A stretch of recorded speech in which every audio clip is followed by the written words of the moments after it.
Premièrement, ça me fait vraiment plaisir d'être ici pour partager mon témoignage avec vous ce matin.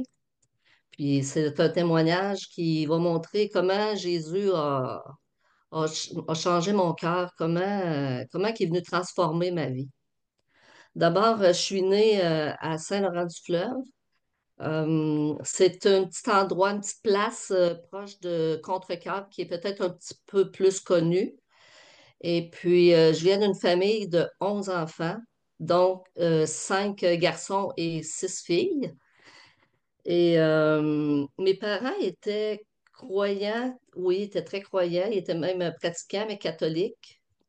Et puis, ils nous ont apporté des très bonnes valeurs. J'ai eu une belle enfance. Euh, Ce qui est arrivé, le hic dans mon enfance, c'est que j'ai perdu mon papa à l'âge de 4 ans. Et puis, moi, je venais juste de faire, je pense peut-être 3 ans et demi, en tout cas, ça faisait pas tellement longtemps. Je venais d'être opérée pour les amygdales, puis j'avais été à l'hôpital longtemps parce que j'avais fait une grosse hémorragie. Et puis, j'avais passé proche d'y laisser ma vie, là, vraiment, là, c'était difficile. Puis, ben, c'est ça. Quand mon père est décédé, ma mère allait le voir, évidemment, mes sœurs, mes frères allaient le voir au salon funéraire.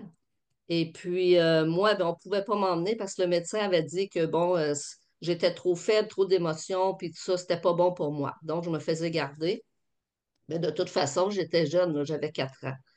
Et puis, quand ma mère partait, je disais, où tu vas, maman? Alors, elle me disait, ben, on s'en va voir papa. Ben là, je disais, il est où, papa? Et puis, bon, il est où, papa? Il est au ciel avec le petit Jésus, qu'on me disait. Et là, oui, mais comment on fait pour y aller? Fait que, bon, la réponse que j'ai eue, je ne le sais pas, je me souviens plus. Sauf que je me souviens que dans ma tête, il y avait un grand escalier qui montait jusqu'au ciel, puis c'était comme ça, c'est là qu'il allait, là. Alors, ça a resté comme ça. Mais quand mon père est décédé, j'étais à côté de lui. J'étais dans la même chambre. Mon frère était après le changer parce que mon père se sentait pas bien. Il avait chaud, puis tout ça. Puis mon père a tombé à la renverse sur mon frère. En fait, il était en train de changer ses bas. Puis moi, ben, ça m'a resté marqué parce que j'étais juste là à côté. La dernière image de mon père, c'était ça, son bas puis son pied. Alors, j'ai été mettons, de 4 ans jusqu'à 9 ans à voir le pied de mon père dans le ciel. Avec mon imagination d'enfant, là, je savais que mon père était au ciel. On me disait qu'il était au ciel. Et là, je regardais au ciel, puis je voyais son pied pendre. Puis je le voyais vraiment, là, dans mon imagination. Je disais aux gens, regarde, il est là, regarde, papa, là, il vient nous voir, là, il fait aller son pied. Et c'est sûr que, bon, c'est juste question d'imagination. Mais ça a duré longtemps pareil, jusqu'à 9 ans. Et puis après ça, ma mère s'est remariée 5 ans après. On a eu un très, très bon beau-père. Quand ma mère s'est remariée, il restait à la maison 3 garçons, puis moi. Alors, il a pris soin de nous autres. Il nous a emmenés dans son village, qui est Saint-François-du-Lac. On a déménagé là. Puis il a bien pris soin de nous autres, vraiment. On a eu un bon beau papa. Puis là, c'est sûr que c'était à recommencer, là, tu sais, je veux dire, moi, je perdais mes amis pareil, là, tu sais, je commençais dans la vie, là, j'allais à l'école, puis tout ça, j'avais un petit milieu réconfortant, mais là, c'était tout à recommencer. Alors, ben, j'y ai fait face, ça a quand même bien été. Puis, à l'adolescence, ma mère, ma mère était souvent malade, elle avait des opérations, avait des problèmes de foie, puis bon. Puis moi, quand elle partait, souvent, c'est bizarre, mais ça se faisait souvent dans la nuit. Il pognait des crises dans la nuit, puis l'ambulance venait la chercher. Je paniquais, paniquais littéralement, là. Je me souviens dans mon lit, là, je shakeais, là, je tremblais comme une feuille, mais j'en parlais pas. Je gardais ça pour moi. Euh, je voulais pas en parler à mon beau-père, j'en parlais pas à mes frères non plus. j'étais assez renfermée là-dessus. On ne se parlait pas vraiment de nos émotions. Alors, j'ai vécu ça pas mal. Ça m'a perturbée. Puis, quand ça arrivait, je faisais des marchés avec Dieu. Je faisais des marchés avec Dieu parce que je lui disais, je voulais pas perdre ma mère, là, j'avais déjà perdu mon père. Et je disais, Seigneur, si tu la ramènes, si, bon, je vais faire ci, je vais faire ça, des promesses, toutes sortes de choses, là. J'étais pas bien vieille, là. Alors, ouais, je faisais ça, mais je me disais, est-ce qu'il m'entend vraiment? Est-ce qu'il m'entend vraiment? Je savais pas. Alors, comme je disais, dans le fond, Dieu, je savais qu'il était là, mais il était pas accessible pour moi. Tu sais, c'était comme, c'est ça, je me demandais tout le temps, oui, je prie, mais est-tu là vraiment? Il y a tellement de monde qui ont besoin de lui, tu sais. Fait que, c'est ça, j'étais toujours pas dans l'ignorance, mais dans le, je, je savais pas. Bon. Alors, à 14 ans, j'ai commencé à chanter. Il y avait des messes rythmées dans notre village. Puis j'ai commencé à chanter là. J'ai fait ça 3 ans, je dirais. À peu près 3 ans. Donc, à 17 ans, j'ai rencontré l'homme qui allait devenir mon époux plus tard.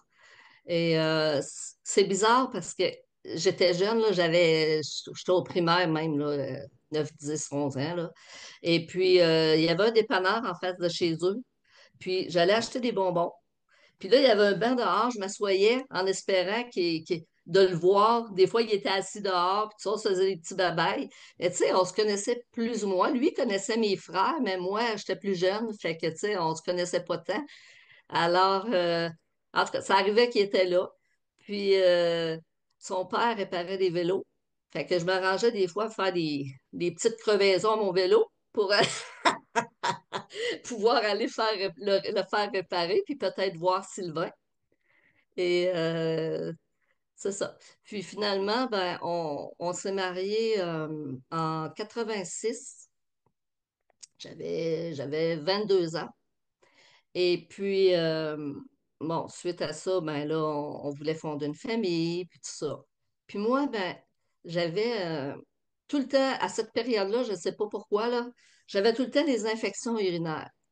C'était une après l'autre. Je les guérissais avec des antibiotiques. Là, ça revenait. Ça a duré, je pense, 1 an de temps. Alors, c'était pas possible de tomber enceinte. Fait que là, un jour, je suis allée prier. Je suis allée prier, mais dans la nature, je me disais peut-être que ça va être plus accessible, peut-être que Dieu va plus m'entendre. Alors, je suis allée prier. Il y avait un petit bois proche de chez nous avec un petit ruisseau. Puis, au-dessus du ruisseau, on avait un petit pont, là. Je suis allée sur le petit pont, puis je suis allée prier. Puis, j'ai dit à Dieu, écoute, il faut vraiment faire de quoi. Je veux avoir un bébé. On veut avoir un bébé. Et à cause de ça, c'est pas possible, à cause des médicaments. Et effectivement, je dirais que gloire à Dieu, parce que j'ai tombé finalement enceinte, mais j'avais encore une infection urinaire. Alors le médecin dit, là, je ne peux plus te traiter avec les antibiotiques d'adultes, là. Fait qu'il a essayé. Il dit, j'essaye. Il dit, je vais donner des antibiotiques aux bananes qu'on donne aux enfants, là. Alors, j'ai pris ça en espérant que ça aille bien. Effectivement, ça a bien été. Ça a parti. Puis j'ai eu une très belle grossesse, vraiment. On a eu un beau petit garçon. On était rendu en 89. Puis on a eu notre petit garçon Alexandre en bonne santé.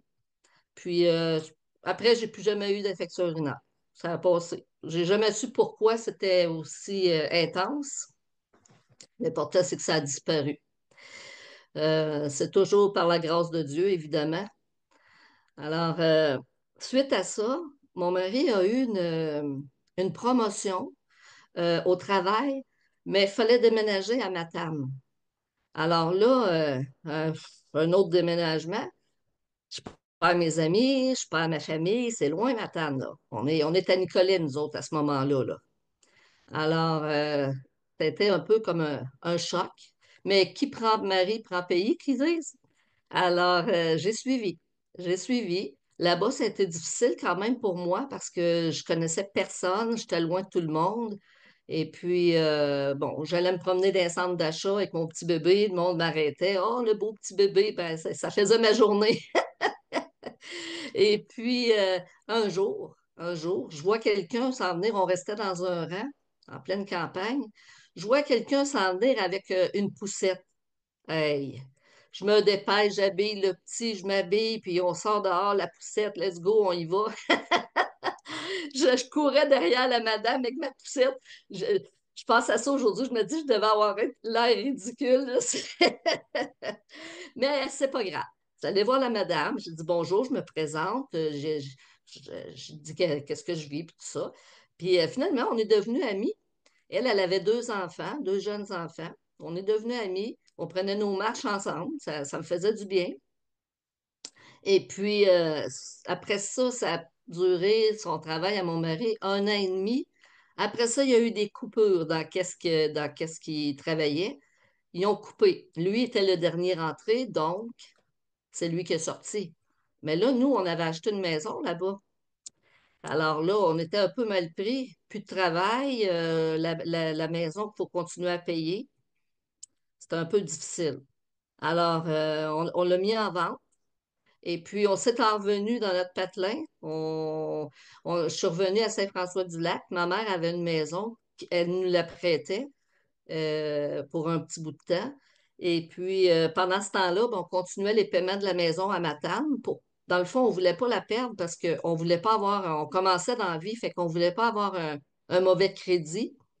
Alors, bon, on a tout fait, on a arraché, puis on a tout fait pour essayer de la garder pour pouvoir la vendre. Mais non, l'argent rentrait plus, puis ça a été très difficile monétairement, cette période-là. Assez difficile que mon fils, on mangeait pas vraiment bien. Beaucoup de pâtes blanches, des choses, vraiment, on mangeait pas bien, là. On avait de la misère à acheter du lait pour le petit. Alors, le petit est tombé malade, il a fait de l'anémie. Et puis, là, après ça, c'est sûr on cherchait un travail. J'en ai trouvé un, mon mari en a trouvé un. Euh, Là, on a déménagé à Trois-Rivières. Puis là, ça a commencé à se replacer quand même les choses. Là, il y avait un travail. Puis moi, j'en avais trouvé un mais à Saint-François-du-Lac. Alors, je l'ai quitté pour déménager à Trois-Rivières. Puis, dans le fond, mon but, c'était de rester avec mon fils le plus possible. Je voulais vraiment être avec de 0 à 5 ans. C'était ça qu'on avait prévu. Puis, bon, fait que j'ai dû travailler quand même un petit peu, mais pas beaucoup. À temps partiel, je dirais. Puis là, ben, les choses sont rentrées dans l'ordre. On a déménagé, c'est ça, dans un petit 3 et demi pour un bout de temps. Puis après ça, ben, on a trouvé un logement à 4 et demi. Ça avait de l'allure. Mais tout ça a fait en sorte que ça m'a fait développer des crises de panique. Alors là, dans le fond, ça arrive, ça se propage tranquillement, tout ça, là. Mais je voulais pas prendre de médicaments. Je voulais m'en sortir moi-même. J'avais horreur des médicaments. Et puis, je me suis dit à un moment donné, parce que là, je vivais plus, je sortais même plus de chez moi, là. Ma famille nous invitait, je refusais. Puis je voulais pas leur dire, je voulais pas leur parler, je voulais pas les, les, les achaler avec ça. Je voulais vraiment m'en sortir tout seul. Puis bon, fait que j'ai inventé des excuses pour pas y aller. J'ai fait ça pendant un bon bout de temps. Et puis finalement, bon, le médecin m'a prescrit des médicaments temporaires, qu'on peut dire, pour que quand il arrive une crise, je peux prendre ça. Mais je voulais quand même pas les prendre, alors je les emmenais avec moi dans ma poche. Puis là, je me disais, je vais essayer de faire des choses, puis regarde, on verra. Alors, j'ai commencé à faire du bénévolat à l'école de mon garçon. Et puis là, il était maternelle, première année. Il était rendu en première année. Alors là, j'ai commencé à faire ça. Puis la dame qui faisait les horaires, elle nous plaçait toujours en même temps, avec la même fille. Fait que ça me sécurisait. J'avais pas à rencontrer des gens nouveaux à chaque fois. Puis moi, ça faisait bien mon affaire. Puis cette personne-là, on a développé une belle amitié.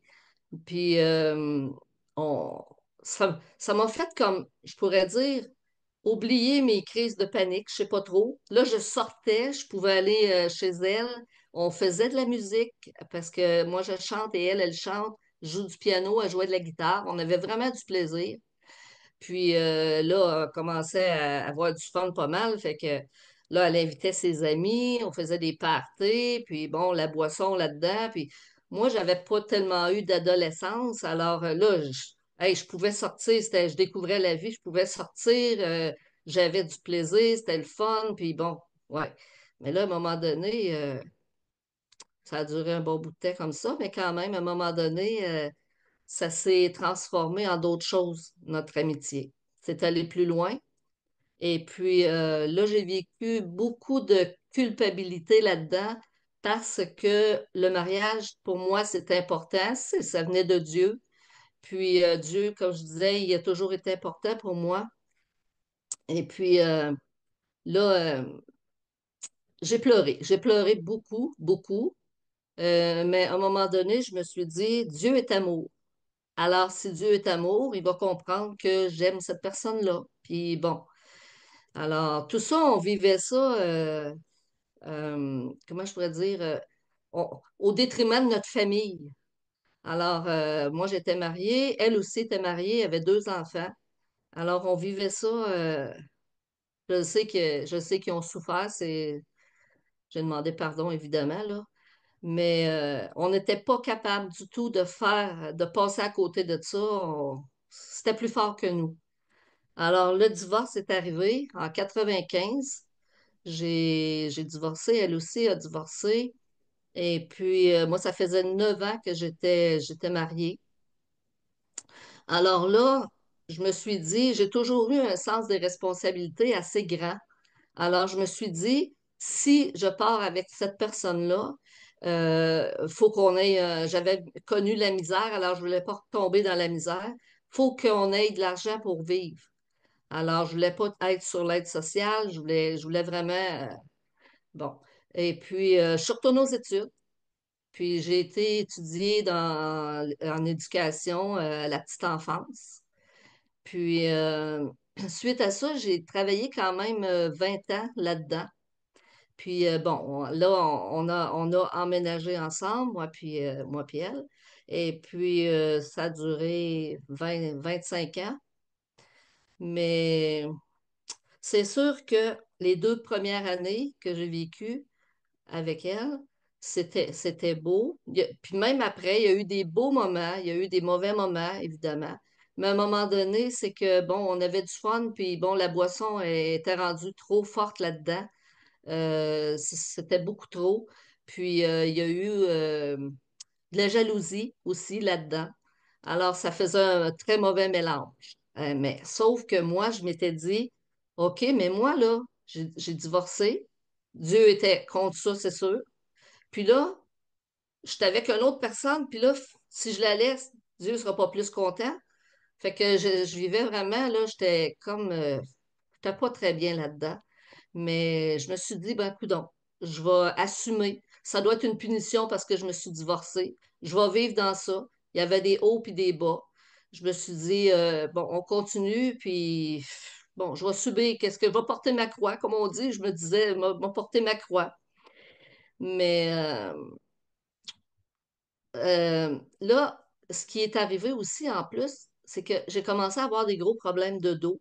Alors, le couple allait pas bien, gros problème de dos. J'ai été arrêtée de travailler pendant 1 an et demi de temps parce que j'avais fait une entorse lombaire et en fait, c'était un accident de travail, là. Mais j'ai été arrêtée 1 an et demi, puis j'ai fait de la physio tout ce temps-là. Et puis là, ben, à travers tout ça, je cherchais Dieu. Je cherchais Dieu, mais il était encore inaccessible pour moi. Alors, je pouvais parler sans savoir s'il m'entendait. Alors, je priais les anges. Je me suis acheté une panoplie de livres sur les anges. Euh, je leur parlais à eux autres pour qu'ils transmettent mon message à Dieu. Je priais Marie, évidemment. Marie, pour moi, elle était importante. Au niveau catholique, Marie est importante, alors j'avais ça en moi. Et puis le New Age, puis tout ça. Tu sais, je voulais vraiment trouver une façon de rentrer en contact avec Dieu pour avoir une relation, mais je n'étais pas à bonne place finalement. Ça, il n'y a plus rien qui allait là.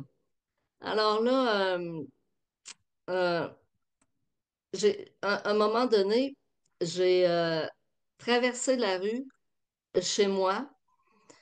Ben, en fait, avant ça, j'ai vu que tout allait pas bien. C'est là que j'ai crié à Dieu. Là, j'ai dit, en criant, il va m'entendre. Alors, j'ai crié à Dieu. J'ai dit, Seigneur, là, aide-moi parce que moi, là, je suis plus capable de vivre là-dedans. J'en peux plus. J'en peux plus.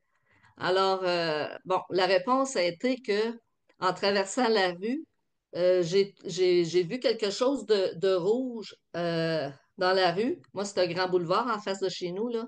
Et bon, je m'approche, puis je regarde ça. Puis là, je trouve ceci, avec le petit pompon rouge. C'est un signet où c'est écrit, un signet de Jésus qui est écrit Sacré-Cœur de Jésus, j'ai confiance en vous. Alors là, la réponse. Hey, j'étais folle comme un balai. Je sais pas si un balai, c'est fou, mais en tout cas, j'étais. C'était l'extase, là. J'étais là, je me souviens, j'étais dehors, puis je parlais de ça. Jésus, Jésus, tu m'as entendu? T'es mon frère, t'es vraiment mon frère, tu m'as entendu? Tu sais, c'était tellement intense. Je suis arrivée en physio, parce que je m'en allais en physio. Puis là, je raconte ça à ma physio, puis petit physiothérapeute. Puis là, j'avais l'air vraiment d'une folle, là. J'étais tellement heureuse, là. Je savais que là, il m'avait entendu. Je savais que là, il était auprès de moi. Fait que j'avais eu ma réponse. J'avais la certitude. Ensuite, là, je lui ai demandé vraiment, parce que là, je savais qu'il m'entendait, qu'il me libère de cette relation-là, que j'étais plus bien là-dedans. Je lui ai demandé, libère-moi. Et puis, parce que dans le fond, je savais vraiment depuis longtemps que je l'honorais pas Dieu en vivant comme ça, là. J'étais loin de l'honorer, là. Alors, je me sentais vraiment pas bien. Ensuite de ça, j'ai découvert l'émission L'Heure de la bonne nouvelle. Et L'Heure de la bonne nouvelle, wow, je n'en revenais pas. Il parlait de Jésus, il parlait de Dieu, puis tout était biblique. Il montrait les versets bibliques qui étaient, qui étaient en rapport avec ce qu'il disait. Ah, là, c'était le bonheur total. Là, c'est vraiment ça que je cherchais. Alors, j'ai demandé à Dieu, guide-moi pour que je puisse avoir une étude biblique. Je veux te connaître, puis je veux vivre pour toi, Seigneur. Hum, mais j'ai commandé, en écoutant leur émission, j'ai commandé un livre qui s'appelait La bonne semence. Alors, ça semblait très intéressant, puis bon, je le commande. Puis, dans la même semaine, quelqu'un m'appelle. Puis la personne me dit, vous avez demandé une étude biblique? Je dis non. Mais j'ai dit, ça m'intéresse. Alors là, la personne, parce que moi, à ce moment-là, quand elle me dit, avez-vous demandé une étude biblique? Tu sais, j'avais pas demandé ça à personne. Moi, j'avais demandé ça à Dieu, là. J'avais complètement oublié ça. Fait que là, j'ai dit oui. Alors, la personne est venue me rencontrer. C'était au mois de mars, au début de mars, et c'était le début de la pandémie 2020. Et là, on s'est rencontrés une fois. Elle m'a parlé du plan du salut. J'avais jamais entendu parler de ça de toute ma vie, là. Puis là, ça m'a. Tout de suite, j'étais prête à le suivre, le plan du salut. Je veux dire, écoute, elle m'expliquait que Jésus était mort sur la croix pour moi, puis que, bon, que demander pardon, enfin, j'ai fait une petite prière de repentance. Et moi, c'est sûr que je le suivais 100 000 à l'heure, là. Puis je l'ai reconnu comme mon Seigneur et Sauveur cette journée-là. Vraiment, j'étais mûre, j'étais prête à le suivre. Et puis, mais il y a une petite chose que j'ai oublié de dire, c'est que avant, juste ça, juste avant, pas longtemps avant, j'avais été voir un curé. J'avais été voir un curé pour me faire, pour me confesser. Mais j'ai sorti de là, puis j'avais toujours ce mal, j'étais pas bien pareil. Je sentais pas qu'il y avait eu un pardon ou quoi que ce soit. Je ressentais rien. Alors, c'est ça que quand que tous les autres événements sont arrivés après, là, puis que c'était intense, j'étais bien là-dedans. Wow! OK, là, j'ai encore une fois une bonne réponse, tu sais. Fait que, c'est ça. Après ça, j'ai eu un changement de vie, vraiment un changement de vie. Euh, Ma façon de penser puis ma façon de vivre a changé. Euh, j'ai commencé à lire la Bible parce que j'avais déjà essayé avant de lire la Bible, mais je comprenais rien. Et là, j'ai commencé à lire la Bible, puis à voir des versets bibliques que j'avais besoin de voir finalement. Que justement, que c'était pas vraiment une bonne idée de rester avec ma conjointe. Alors, j'avais trouvé dans Lévitique 18, 22, ça disait, tu ne coucheras point avec un homme comme on couche avec une femme. C'est une abomination. Moi, pour qui Dieu est important, là, ça a fait comme, wow, OK, non, là, je peux plus le nier, là, c'est écrit dans la Bible, là. Et puis, j'avais vu aussi dans Romains 1, 26, 27.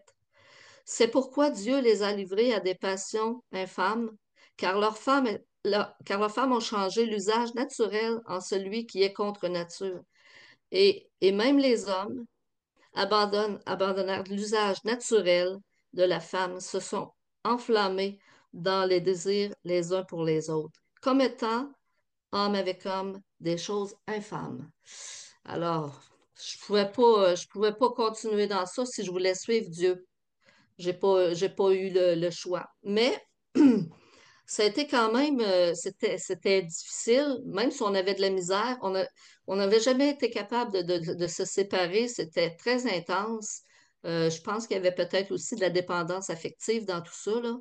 Et moi, je voulais pas non plus, elle habitait chez moi, puis je voulais pas la laisser dans la misère. Alors, au début, je m'étais dit, ben, je vais la garder avec moi, puis bon, comme coloc. Mais non, je me suis rendu compte que l'Esprit Saint m'a aidé à passer à travers ça. Dieu m'a aidé à passer à travers ça. À un moment donné, j'ai commencé à avoir vraiment beaucoup de peine, puis Dieu, j'ai prié, puis Dieu m'a vraiment soulagé de ça, m'a vraiment libéré de ça. J'ai senti une libération, la peine est partie, la force est rentrée en moi. Puis c'est à ce moment-là que j'ai pu faire le pas, puis vraiment passer à l'acte. Ensuite de ça, parce que, oui, passer à l'acte, mais, tu sais, dans le fond, comme je disais tantôt, je voulais pas que la personne, ma conjointe, vive de la misère. Ben, nous, on avait une roulotte et j'avais dit, à l'été, tu pourras t'en aller au printemps à la roulotte. Puis à l'automne, ben, tu pourras te trouver un endroit pour rester. Puis bon, pour que ça se fasse quand même en douceur, puis tout ça, là. Tu sais, je voulais pas y faire trop de peine non plus. Je voulais pas la laisser dans la misère. Puis bon, alors, c'est comme ça que ça s'est passé. C'est ça qui est arrivé. Et puis, là, suite à ça, moi, je les ai brûlés vraiment. Mes livres d'ange, j'en avais une panoplie de livres dans une bibliothèque pleine. J'en avais tellement lu des choses sur les anges. Je les ai brûlés parce que je voulais pas contribuer à ce que les gens se fassent tromper comme moi j'ai été trompée là-dedans, là. Tu sais, c'est tellement beau tout ce qui est écrit, c'est tellement, tu sais, regarde, fait que là, moi, je priais les anges 100 000 à l'heure, là, ça y allait au toast, là. Euh, puis j'avais confiance beaucoup en ça, mais Dieu était toujours derrière ça, mais je passais par les anges pour atteindre Dieu. Je passais par Marie pour atteindre Dieu. Et puis là, à un moment donné, j'ai lu dans 1 Timothée 2, 5, il n'y a pas d'autre intermédiaire entre Dieu et nous que Jésus seul. Oh là là, OK. Fait que là, j'ai comme arrêté de prier les anges et j'ai arrêté de prier Marie aussi. J'ai compris que c'est vraiment Jésus qu'il fallait prier pour atteindre Dieu et puis pour que Dieu nous entende. Et puis, un autre changement qui a été fait en moi, c'est que avant j'étais fermée aux autres. J'étais plus casanière. J'avais pas beaucoup d'amis.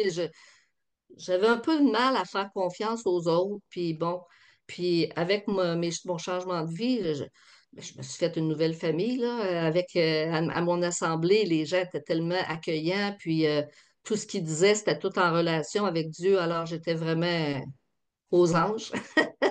J'étais vraiment heureuse. Et ah oui, c'est ça aussi, ben, les anges par rapport aux anges. Ben, en fait, j'avais des statues d'anges aussi. Alors, j'ai jeté, j'en ai donné à des amis que je connaissais parce que je savais qu'eux autres, ils priaient pas les anges. Mais j'en ai gardé, j'en ai deux, je pense. Je les garde parce que je trouve ça beau, mais aujourd'hui, je les prie plus, là. Je prie plus mes statues d'anges, puis j'étais un petit peu dans l'erreur.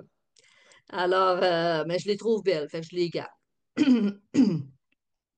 Fait que c'est ça. Fait que je suis plus ouverte aux gens, je suis moins gênée, je fonce, je fais des choses que j'aurais jamais faites avant.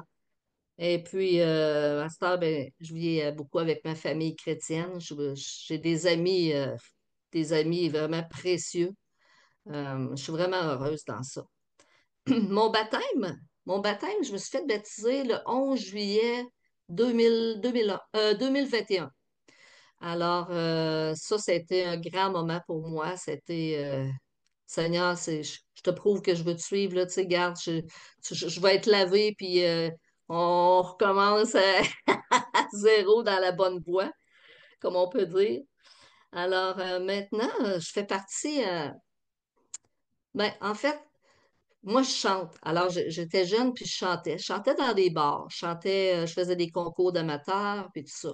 Mais je me disais tout le temps, mon Dieu, tu m'as donné ce talent-là, mais ça se peut pas que ce talent-là soit pour que j'aille chanter dans les bars. Je me suis toujours dit ça. Alors, oui, j'avais été chanter à l'église pour les messes rythmées, mais il reste qu'il y avait beaucoup de bars là-dedans, parce que là, je tombais là, à l'âge adulte. Puis, oui, les gens, ça leur faisait du bien, parce ils venaient me voir après, ils disaient, ça m'a fait du bien ce que tu as chanté, puis tout ça, tu chantes bien, ta, ta, ta, ta, ta, ta. Je savais que je faisais du bien aux gens. Mais je parlais à Dieu puis je disais, ça se peut pas que ce soit juste pour ça. Alors finalement, quand je suis arrivée à l'Assemblée après mon baptême, j'ai été demandée pour embarquer dans un groupe de louanges. Et puis, tellement bien avec ce groupe-là. Quand je fais les louanges, wow, on part. On part, on est vraiment, là, des fois, là, je me souviens, une fois, on a fait une soirée de louanges, puis j'étais tellement partie dans mes louanges que c'était terminé, la fin est arrivée. Toute bonne chose a une fin. Et là, j'étais tellement partie que j'ai dit, en voulez-vous encore? Fait que le monde a dit oui. Fait qu'on en a fait une dernière, mais c'était drôle, c'est une petite anecdote. Mais c'est vraiment pour moi, c'est très important ça. J'avais prié Dieu là, qui me guide à la bonne place pour ça, puis vraiment, je pense il m'a emmené à la bonne place. Ensuite de ça, ben, mon mari et mon ex-mari, Sylvain, que je vous ai parlé au début, on est revenus ensemble. On s'est dit, on se disait, écoute, notre mariage était le premier mariage, Dieu était derrière ça. C'est un mariage qu'on a fait pour lui, justement. Et puis, on voulait honorer Dieu.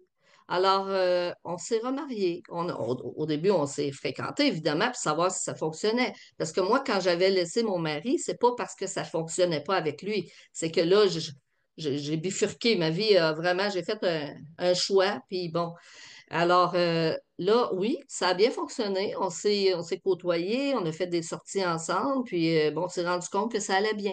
Ça allait vraiment bien ensemble. Puis on a décidé de se remarier. Euh, à notre mariage, ce qui est le fun, c'est que notre fils il a été un de nos témoins. Fait que ça, c'était vraiment merveilleux là, de pouvoir vivre ça. Puis ça s'est fait le 19 août 2022. 2022. Aujourd'hui, ce que je pourrais dire, tout ce que je veux dans ma vie vraiment, c'est de servir Dieu, puis vivre pour lui, puis jusqu'au jour où est-ce que Jésus va revenir. Je veux vraiment, c'est ce que je veux faire, je veux vivre pour lui. Euh, j'ai vraiment prié pour évangéliser. J'ai un petit peu de misère avec évangéliser, avec parler, parce qu'on dirait que je veux tout dire en même temps, puis finalement, je finis par dire rien. Fait que là, j'ai prié, j'ai dit, Seigneur, je veux travailler pour toi. Je veux vraiment que les gens te connaissent, mais je ne savais pas comment. Au bout de quelques semaines, j'étais en train d'écouter un film, la télé, puis tout d'un coup, paf, il me vient une idée. Écrire un livre. Ah, j'ai dit, qu'est-ce que c'est ça? J'étais pas là-dedans pantoute. Moi, j'étais dans mon film, là. Alors, écrire un livre. Fait que les jours suivants, je me mets à penser à ça, écrire un livre. Oui, pourquoi pas? Pourquoi pas? Moi, j'ai plus de facilité à écrire que de parler. Alors, il dit, bien oui, pourquoi pas? Fait que là, il m'est venu l'idée de faire ramasser des témoignages de gens qui, eux autres, ont vécu aussi la transformation de leur vie grâce à Jésus. Puis, j'ai écrit un livre, c'est ce livre-là ici, De l'ombre à la lumière. Et puis, ce livre-là, il y a une quinzaine de témoignages dedans. Et puis, c'est vraiment des bons témoignages. Et puis, ça montre comment Dieu peut transformer notre vie, comment Dieu peut nous guérir, peu importe le péché, les péchés qu'on a pu faire, que c'est possible, grâce à Jésus, d'être transformé, puis de pouvoir recommencer une nouvelle vie. Et en lisant ce livre-là, ben, ça fait comprendre aux gens que des fois, les chrétiens, euh, on- tu sais, pourquoi les chrétiens, les changements justement qu'on vit? Parce que les gens dans le monde, les gens ordinaires, là, je veux dire que n'importe qui là, qui est pas au Seigneur, ben, je veux dire, à quelque part, ils se posent des questions. Voyons, comment ça se fait qu'elle a changé de même?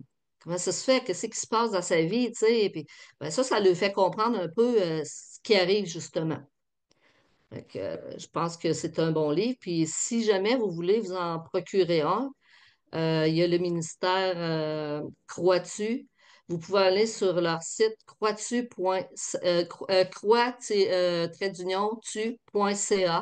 et vous pourrez vous en procurer un. Eux autres pourront vous en faire, j'imagine que ça doit être par la poste. Alors, si j'aurais quelque chose que voudrais dire aux gens qui nous écoutent, ce serait d'inviter Jésus à, à rentrer à laisser rentrer Jésus dans votre cœur, dans votre vie. Demandez-lui pardon pour tous vos péchés, peu importe lesquels. Des fois, ça nous paraît gros, dit jamais je vais être pardonné, tout à fait, là. Non, non, Jésus, quand on est sincère, il nous pardonne. Puis de le reconnaître aussi comme notre Seigneur et Sauveur, afin d'avoir la vie éternelle pour toujours avec lui. J'aimerais bien lire aussi un psaume que j'ai beaucoup aimé, qui a rapport avec ma transformation. Alors, c'est le psaume 34, verset 5. Ça dit, j'ai cherché l'Éternel et il m'a répondu. Il m'a délivré de toutes mes frayeurs. Quand on tourne vers lui les regards, on est rayonnant de joie et le visage ne se couvre pas de honte. Quand un malheureux crie, l'Éternel entend et il le sauve de toutes ses détresses. L'ange de l'Éternel campe autour de ceux qui le craignent et il les arrache au danger. Sentez et voyez combien l'Éternel est bon. Heureux l'homme qui cherche en lui son refuge.